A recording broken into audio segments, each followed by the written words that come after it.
Hey there, Amy! Holy mackerel, mister! You scared the jeepers out of me! How would you like to take a break from that pile of books and learn about muscle fatigue?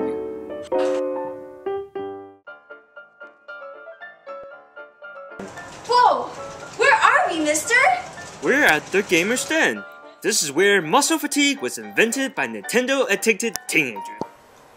Wrist and muscle pain can result from overuse in an occupation on a computer with a mouse, playing some musical instruments, from writing, or intense gaming. Muscles that are used intensively show a progressive decline of performance, which largely recovers after a period of rest. This phenomenon is referred to as the muscle fatigue. Studies suggest that the fatigue in small muscle of the hand could be entirely peripheral. Peripheral fatigue is caused by an increase in the intracellular acidity of the muscle due to a buildup of lactic acid. Button mashing, an example of peripheral muscle fatigue, produces continuous stimulation of skeletal muscles present in a person's hand. Previous experiments show that the index finger of the dominant hand has a higher fatigue index than of the non-dominant hand. So, let's devise an experiment to compare the fatigue resistance of the thumbs in the dominant and non-dominant hands. By comparing the change of frequency of button mashing in two hands, we will be able to determine which hand undergoes fatigue faster. Our hypothesis is that the dominant hand will fatigue faster than the non-dominant hand.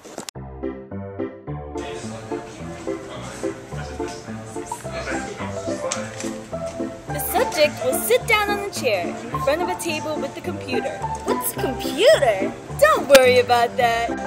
The researcher will open the relevant lab UVI, and the subject will hold the Wiimote with his arm at a 120-degree angle, forearm resting on the table. The LabVIEW interface will contain a timer and a bar that will indicate how many mashes the subject makes. Once the timer starts, the subject will mash or tap the Wiimote's A button as fast as they can for 30 seconds. When the time period ends, they will wait for a period of 30 seconds. And they will repeat the same procedure with the other hand.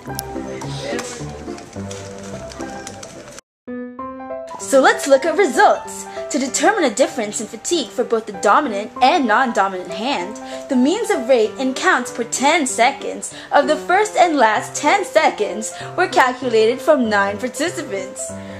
The percent change was obtained by subtracting the initial 10-second rate from the final 10-second rate and dividing by the initial rate, then multiplying by 100. Lilliefors' test was used to determine normality of the samples, but since the dominant data was non-parametric, the Wilkinson rank sum test with an alpha value of 0.05 was used to analyze the results. And with a p-value of 0.5886, we cannot accept our alternate hypothesis and are unable to reject our null hypothesis, suggesting that the fatigue rate for both the dominant and non-dominant hands are the same. So what do you think, Patches O'Houlihan? So, our expectations of the dominant hand fatiguing faster than the non-dominant hand proved inconclusive.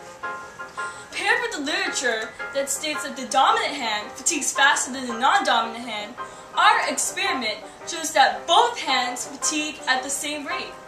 Of course, no experiment can be complete without any errors, right? Abigail! Variances among individuals were difficult to account for, and participants that were affected by other experiments running simultaneously might have influenced their button mashing frequency. See? This experiment's design could provide insight into non-dominant and dominant sides of the body and their relations to the left and right hemispheres of the brain. Now remember, mashing is a sport of pain, violence, and degradation. Just remember the 5 M's of mashing. Mash, manage, maintain, master, and mash. Till next time, this is Patches the Houlihan. Take care of your thumbs, and they'll take care of you. Brought to you by Mashing Association of America.